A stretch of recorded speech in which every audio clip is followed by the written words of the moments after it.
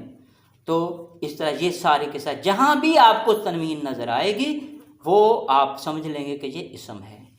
اس طرح سے دوسری جو نشانی بڑی ہے وہ ہے الف لام. اس طرح الف لام بھی اکثر اسما کے شروع میں پایا جاتا ہے، جیسے الکتاب، القلم، الشجر وغیرہ. لیکن کبھی کسی اسم پر الف لام اور تنوین ایک ہی وقت میں اکٹھے نہیں ہو سکتے، یعنی جس اسم کے آخر پر تنوین ہوگی اس کے شروع میں کبھی الف لام نہیں لکھا ہوا ملے گا آپ کو، اور جب الف لام آ جائے گا تو تنوین خود بخود ٹوٹ جائے گی.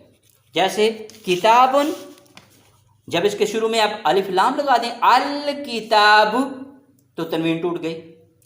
قلمن، الف لام لگانے سے القلم، تنوین ٹوٹ گئی. شجرن، الف لام لگا دیا الشجر، تنوین ختم ہو گئی. اب الف لام کے معنی کیا ہیں؟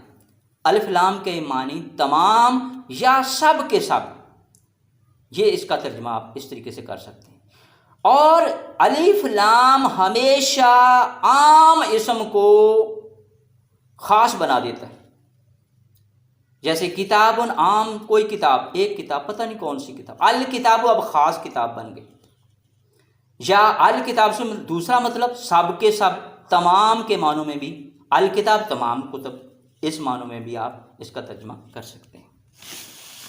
اب دوسرا حصہ فعل، ورب جس کو کہتے ہیں. عربی کا لفظ جو کام کے کرنے یا ہونے کی کسی زمانے میں خبر دے دے. عربی کا وہ لفظ جو کسی کام کے کرنے یا ہونے کی کسی زمانے میں خبر دے، یعنی کام کا کرنا یا ہونا زمانے کے ساتھ پایا جائے. زمانہ کیا ہے؟ حال، ماضی، مستقبل. جیسے کام کا کرنا یا ہونا زمانے کے ساتھ اٹیچ ہو تو اس کو ہم فعل کہہ دیتے ہیں. جیسے اردو میں مثال لیتے ہیں مارنا. اب جیسے کہ پہلے ہم جان چکے ہیں کہ مارنا کام کا نام، کام کا نام ہم اسم میں پڑھ چکے ہیں کہ یہ اسم ہے، اور اس کو عربی میں مصدر کہتے ہیں اور یہ اسم ہے. اب جب مارنا کسی زمانے کے ساتھ اٹیچ کر دیا جائے تو وہ فعل بن جاتا ہے. جیسے مارنا اگر مارا کہا جائے، اس نے مارا، تو کس زمانے میں مارا؟ ماضی میں مارا. تو یہ مارا جو ہے وہ کیا بن گیا؟ فعل بن گیا. اسی طرح سے مارنا حال کے ساتھ اٹیچ کر دیا جائے، یعنی مارتا ہے، وہ مارتا ہے، تو یہ فعل بن گیا. مارتا ہے فعل بن گیا. اسی طرح سے مارنا مستقبل کے ساتھ اٹیچ ہو جائے، مارے گا، تو یہ فعل بن گیا. اکیلا مارنا یہ اسم ہے، اور اگر یہ مارنا کسی زمانے کے ساتھ اٹیچ ہو جائے تو وہ فعل بن جاتا ہے. اس طرح سے عربی میں مثال لیتے ہیں. اردو میں کہتے ہیں ضرب، اس نے ضرب لگائی. ضرب کا مطلب مارنا ہے، یعنی اگر مارنا کا اب ترجمہ کریں تو وہ اردو میں بھی ضرب مارنے کو کہتے ہیں، تو ضرب، ضربن یہ عربی میں مارنے کو کہتے ہیں. اب اس میں عربی میں دیکھتے ہیں عربی میں فعل کیسا ہے، کیسے بنتا ہے. اب ضرب کو ماضی کے ساتھ اٹیچ کیا جائے، کیسے اٹیچ کریں گے؟ اب وہاں تو تھا نا مارتا ہے، تو وہ مارا اس نے مارا، تو وہ ماضی بن گیا تھا. یہاں کیا کرنا؟ یہاں بہت آسان ہے. آپ کیا کہنا؟ ضرب اردو کا لفظ جو ہے اس کو اٹھا کر اس پہ زبر دے دی، زبر ضاد پہ بھی، را پہ بھی اور با پہ بھی، یعنی حرکات دے دی. کبھی را پہ زبر آئے گی، کبھی درمیانی حرف پہ زیر آئے گی، کبھی پیش آئے گی، وہ ہم آگے جا کے سیکھیں گے. تو ضرب ضربہ کہیں گے تو اس کا ترجمہ پورا جملہ اس نے مارا. ضرب مارنا، ضرب مارنا، ضربہ اس نے مارا ماضی، تو یہ فعل. ضربہ کیا ہے؟ اب یہ فعل بن گیا. ضربن کیا تھا؟ اب پہلے تھے یہ اسم تھا. ضربہ اس نے مارا. اب ضرب کو حال کے ساتھ اٹیچ کر دیں گے. کیا کریں گے؟ اسی ذات را با 3 حروف کو ہم کیا کریں گے؟ اس کے ساتھ تھوڑی سی چھیڑ چھاڑ کریں گے. کوئی حرف اس کے ساتھ اٹیچ کر دیں گے، کوئی اس کی حرکات میں تبدیلی لا دیں گے. تو جیسے یضربو، ذات کو ساکن کر دیا، را پہ اس کو زبر چھین کر زیر دے دی اور با کی زبر چھین کر پیش دے دی، تو یہ بن گیا یضربو، وہ مارتا ہے. یہ حال کے ساتھ اٹیچ. اب جب ضرب کو مستقبل کے ساتھ شو کریں گے تو وہ بھی یہی یضربو، یہی بنے گا، وہ مارے گا. گویا کہ ضرب مارنا، یضربو 2 معنی دیتا ہے، وہ مارتا ہے، وہ مارے گا، پورے کے پورے 2 جملے، حال کا بھی اور مستقبل کا بھی. تو یہاں سے آپ اندازہ لگا سکتے ہیں کہ کتنا آسان ہے عربی بنانا، عربی سیکھنا. اب ضرب سے صرف کیا کیا؟ آپ نے حرکات دے دی، اور حال اور مستقبل بنانے کے لیے تھوڑی سی چھیڑ چھاڑ کی، اس کے ساتھ شروع میں کوئی یا لگا دیا، حرکات کو تھوڑا سا تبدیل کر دیا، تو وہ یضربو بن گیا، وہ مارتا ہے، وہ مارے گا. کتنا آسان ہے. اب اگر آپ اس کو انگلش میں یا کسی اور زبان میں کریں گے، وہ مارتا ہے، وہ مارے گا، تو آپ کو پورا سنٹینس بنا کے بتانا ہوگا.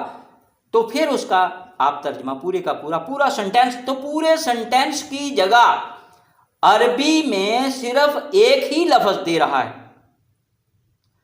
تو میں نہیں سمجھتا کہ اس طرح کی آسانیاں کسی اور زبان میں ہوں گی.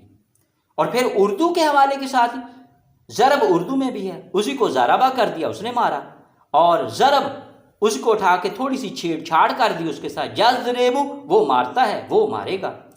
تو وہ مارتا ہے، وہ مارے گا، دونوں اس کے معنی، اس میں 2 جملے، دونوں کے معنی، یعنی حال کا بھی مطلب اس میں ہے اور مستقبل کا بھی ہے. اور عربی میں حال اور مستقبل اکٹھا ہے، اس کو کہتے ہیں فعل مضارع. تو گویا عربی میں صرف ماضی ہے اور دوسرا حال یا مستقبل اکٹھا آپ کو ملے گا، جس کو مضارع کہیں گے. یعنی عربی میں فعل 2 طرح کا ہوتا ہے، فعل ماضی اور فعل مضارع. مضارع میں حال اور مستقبل آپ کو اکٹھا ملے گا. اسی طرح اور مثالیں لیتے ہیں اور دیکھتے ہیں کہ عربی بنانا کتنا آسان ہے. اب جیسے اردو میں قتل بولتے ہیں، اب اسی قتل کو عربی میں کنورٹ کرتے ہیں. کیسے؟ حرکات دیں گے، قاتلہ. اب کچھ بھی نہیں کیا، صرف قتل پہ حرکات دیں، قاتلہ. تو ترجمہ کیا بن گیا؟ پورا جملہ بنا بنایا مل گیا، اس نے قتل کیا، ماضی. اور اسی کاف تا لام کو تھوڑا سا چھیڑ چھاڑ کی، قتل کو تھوڑا سا چھیڑ چھاڑ کیا، یقتلو، وہ قتل کرتا ہے، وہ قتل کرے گا، یہ مضارع بن گیا. تو اتنا آسان ہے عربی بنانا. ہم نے اس کو خام خواہ اپنے اوپر سوار کر رکھا ہے کہ عربی بہت مشکل ہے. اصل میں خود ہی ہم نے اب اس کو مشکل بنا رکھا ہے. آسان ہے، مشکل نہیں ہے، آسان ہے. اس طرح سے اور مثال لیتے ہیں. ذکر، اردو میں ذکر ہے، اردو کا ہی ذکر اٹھا کر آپ اس کو حرکات دے دیں، ذکرہ، اس نے ذکر کیا، ماضی بن گیا. یذکرو، وہ ذکر کرتا ہے، وہ ذکر کرے گا، مضارع بن گیا. یعنی حال کا بھی اس میں مفہوم آ گیا اور مستقبل کا بھی آ گیا. اس طرح سے شکر اردو میں بولا جاتا ہے، اسی کو اٹھا کے اس پہ حرکات دے دی، شاکرہ، اس نے شکر کیا، یشکر، وہ شکر کرتا ہے، وہ شکر کرے گا، مضارع بن گیا. تو کتنا آسان ہے اردو الفاظ سے آپ فعل بنانا. کتنا آپ نے محسوس کیا ہوگا کہ اردو کے کسی بھی لفظ کو جب عربی میں ڈالا جاتا ہے تو ہمیں عربی میں مکمل سنٹینس، مکمل جملہ بنا بنایا مل جاتا ہے. جبکہ اگر ہم انہی کا انگریزی ترجمہ کریں تو پورا جملہ ہمیں بنانا پڑے گا، پھر مطلب واضح ہوگا. تو پورے جملے کا مطلب ایک ہی لفظ دے رہا ہے، اور یہ عربی کا سیکھنا ہے. اس سے آپ اندازہ لگا سکتے ہیں اردو الفاظ سے عربی بنانا کس قدر آسان ہے اور کتنا دلچسپ کام ہے۔ تو فعل کا تفصیلی مطالعہ ہم انشاءاللہ حصہ فعل میں کریں گے کہ کیسے ہم اردو الفاظ سے فعل بناتے ہیں۔ اب تیسری تقسیم جو قرآن کی ہم نے کی تھی وہ حروف ہیں۔ حرف کیا ہے؟ اسم بھی ہم نے واضح کر دیا کہ کسی کام کا نام، کسی کا شخص کا نام، کسی جانور کا نام، کسی جانور کا نام، کسی جگہ کا نام یا اس کی کوئی خوبی خامی، وہ اسم۔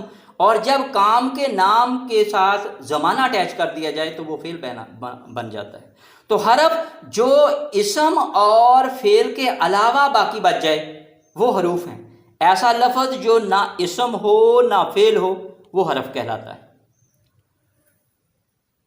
اور حرف جب تک کسی اسم یا فعل کے ساتھ استعمال نہ ہو اس کا کوئی بھی مطلب سمجھ میں نہیں آتا۔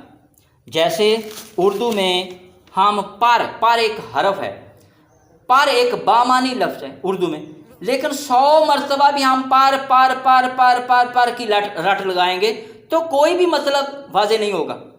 لیکن اگر ایک ہی بار کہہ دیں گے کہ کرسی پر تو بات واضح ہو جائے گی کہ ہاں کوئی فلاں چیز ہے جس کا تذکرہ ہو رہا ہے وہ کرسی پر ہے۔ تو عربی حروف کا استعمال بھی اردو میں عام نظر آتا ہے، وہ بھی ہم اردو سے ہی لیں گے، اس کے لیے بھی کوئی لغات دیکھنے کی ضرورت نہیں۔ جیسے علا معنی اس کے پر، اوپر، ایٹ، آن کے معنوں میں۔ اب علا عربی میں بھی استعمال ہوتا ہے اور اردو میں بھی بالکل انہی معنوں میں استعمال ہوتا ہے۔ جیسے علی الصبح، علی الاعلان، علی العموم وغیرہ یہ اردو میں بھی استعمال کرتے ہیں، اور عربی میں بھی انہی معنوں میں استعمال کرتے ہیں، پر یا آن کے، ایٹ یا آن کے معنوں میں۔ علی العرش کہیں گے تو عرش پر، علی ابراہیم، ابراہیم علیہ السلام پر، وعلی آل ابراہیم، اور آل ابراہیم پر، یعنی ابراہیم علیہ السلام پر اور ابراہیم علیہ السلام کی آل پر۔ علی الاسلام، اسلام پر۔ اس طرح سے من کا مطلب سے، میں سے، کی طرف، فرام کے معنوں میں۔ اور اردو میں بھی اس کو بالکل من استعمال ہوتا ہے۔ من جانب، من جملہ، من حیث القوم اور منوان وغیرہ یہ اردو میں بھی ہم یہ الفاظ استعمال کرتے ہیں۔ قرآن میں بھی انہی معنوں میں من استعمال ہوتا ہے۔ من الجنات والناس، جنوں اور انسانوں میں سے۔ من اللہ، اللہ کی طرف سے۔ من السماء، آسمان سے۔ اس طرح سے فی، اس کا مطلب میں، ان کے معنوں میں استعمال ہوتا ہے، اور یہ فی بھی اردو میں عام آپ کو نظر آتا ہے۔ فی الحال، حال میں۔ فی الحقیقت، حقیقت میں۔ فی الفور، فی الارض، فی السماء اردو میں، عربی میں کہیں گے فی الارض زمین میں، وفی السماء اور آسمان میں، فی جہنم، جہنم میں۔ تو انہی معنوں میں عربی میں بھی استعمال ہو رہا ہے اور اردو میں بھی استعمال ہو رہا ہے۔ اسی طرح سے بہت سے عربی حروف اردو میں انہی معنوں میں استعمال ہو رہے ہیں، اور حروف کو ہم اسم یا فعل کے ساتھ ملا کر ہی پڑھتے ہیں، لہذا بنیادی طور پر ہم اسم اور فعل ہی ہمارے موضوعات رہیں گے جنہیں ہم تفصیل سے اپنی کورس کے دوران پڑھیں گے، اور حروف کو ہم اسم اور فعل کے مطالعے کے دوران ہی پڑھ لیں گے، یعنی حروف کو ہم الگ سے کوئی ٹاپک بنا کے نہیں پڑھیں گے بلکہ ہم اسم اور فعل کے درمیان ہی پڑھ لیں گے۔ لہذا ہمارے کورس کے دوران جو مختصر اور عام فہم انداز میں ہم عربی قواعد سیکھیں گے، اور اس عربی قواعد کے حصے میں صرف اسم پڑھیں گے اور فعل پڑھیں گے۔ اور جو کورس کا دوسرا حصہ ہے، قرآن کو گہرائی میں جا کر، یعنی ووکیبلری بھی اس کی سیکھنی ضروری ہے، تو گہرائی میں جا کر سمجھنے کے لیے اردو عربی مادہ جات، یعنی وہ قرآنی مادہ جات جن کا تعلق اردو سے براہ راست ہے اور جن کی تعداد تقریباً 1200 یعنی 1197 مادہ جات، جن کی تفصیل جو ہے وہ پہلے لیکچر میں بیان کر چکا ہوں، آپ وہ لیکچر لازمی دیکھیے گا۔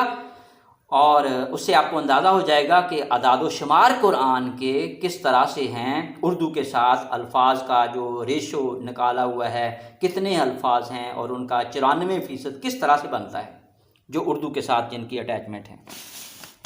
تو اس طرح سے ہم قرآن کے 94% الفاظ اردو میں عام رائج ہیں، اور اس سے ہم کیا کریں گے؟ ڈائریکٹ اردو الفاظ بنا کر قرآن سمجھیں گے. اور دوسرے حصے میں یعنی پارٹ 2 میں ہم کیا کریں گے؟ مادہ اردو الفاظ سے مادہ لیں گے، اردو اور عربی کے الفاظ جو دونوں زبانوں میں مشترک ہیں ان سے مادہ لے کر قرآن سمجھیں گے، اور عربی لکھنے اور بولنے پہ بھی ہم توجہ دیں گے. اور اس طریقہ کار سے کیونکہ اردو کی اٹیچمنٹ ہو جائے گی، عربی الفاظ کی اردو اٹیچمنٹ سے عربی کے الفاظ یاد رکھنا بڑا آسان ہو جائیں گے، رٹا نہیں لگانا پڑے گا اور کوئی خاص محنت بھی نہیں کرنی پڑے گی. تو صرف 1200 اردو مادہ جات سے قرآن کو ہم گہرائی میں سمجھنا سیکھ لیں گے.